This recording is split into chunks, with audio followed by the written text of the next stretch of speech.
tell you the story about how my lemon tree spoke to me.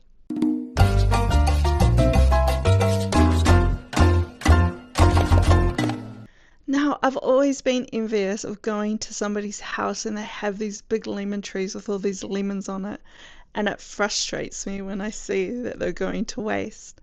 Because I love lemons. I love it in my cold icy water in the summertime and in hot drinks in the winter, and I love it in baking. Yum, delicious.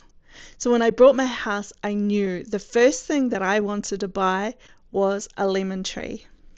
I thought I'd picked the perfect place to put it, somewhere that had a lot of sun and a lot of drainage, but also there was shelter for the winter because here in my city we get a lot of frosts. So I planted my lemon tree with all great hope and intentions, but as time went on and as I watched that lemon tree slowly die to become something that did not represent a lemon tree at all. One day I was doing the weeding and I came to that area where the lemon tree was, and I was like, do you know what? I just gotta accept defeat and pull it out of the ground.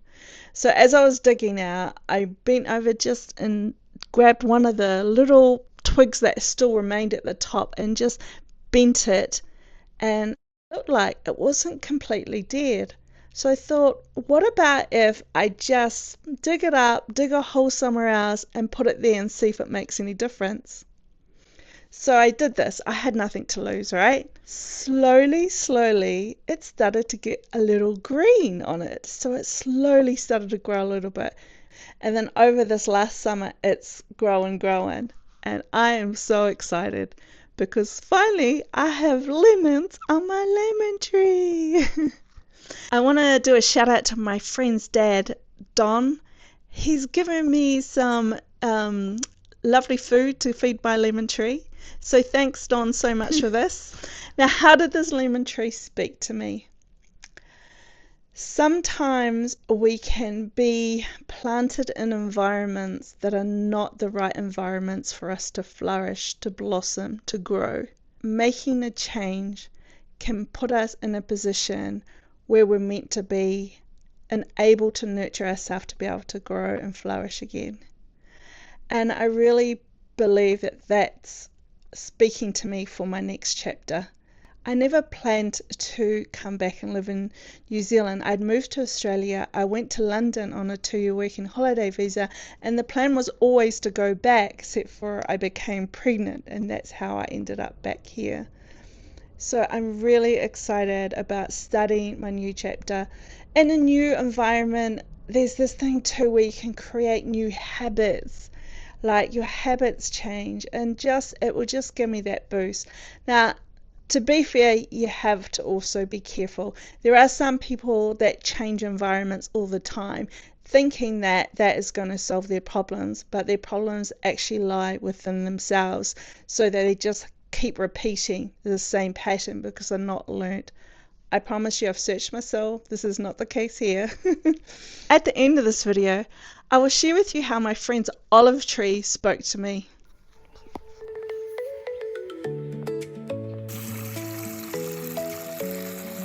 Back to the garden work. So I gave the lemon tree a good watering and then I covered it with the frost cloth. I'll let you know how I get on with my lemons. A while back I started in this section of the front garden and I just did a piece every now and then, and I managed to get there eventually. Today I'm going to get started on this section.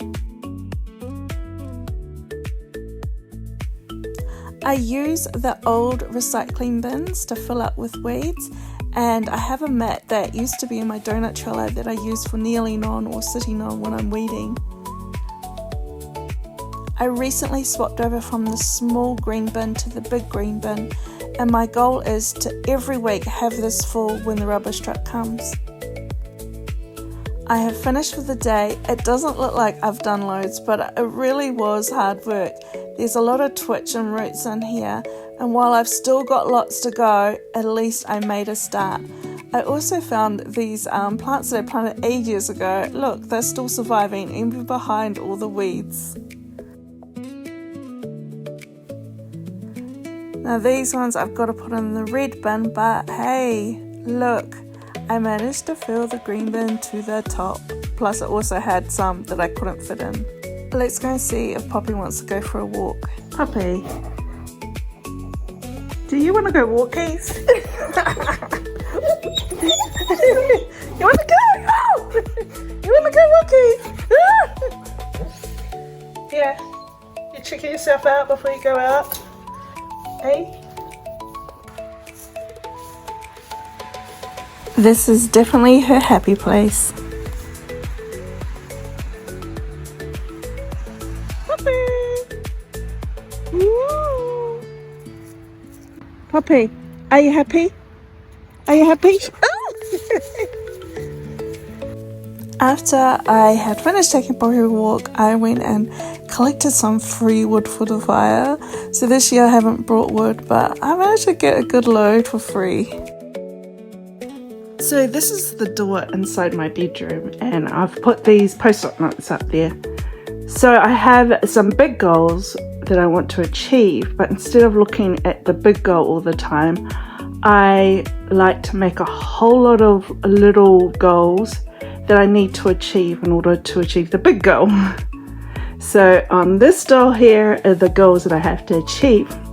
Now when I have done something on this door, I take it from this door and I put it on the side so that I can see that I am making progress, that I am getting somewhere. So that sort of just gives me a visual thing, as well as I don't forget about it because it's right there on the door, and also it's quite satisfying. I don't know why, but it's satisfying by taking it from that side to that side. And also you can see what you've done so far. So my friend had this old van. It didn't work anymore and it was just parked up for some time.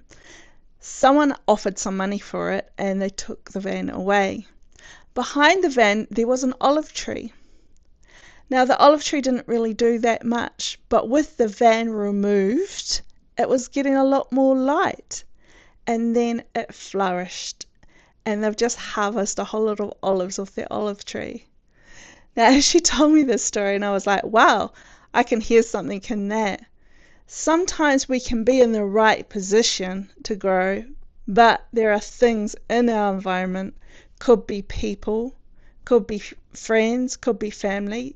You know, in the Bible they say iron sharpens iron like a friend sharpens a friend. And sometimes removing those things that are not good for you out of your life, again, it could be cigarettes, it could be alcohol, whatever it is, removing those things out of the environment you are could then give you the right light that you need to flourish. Thanks for watching, and I'll see you in the next episode.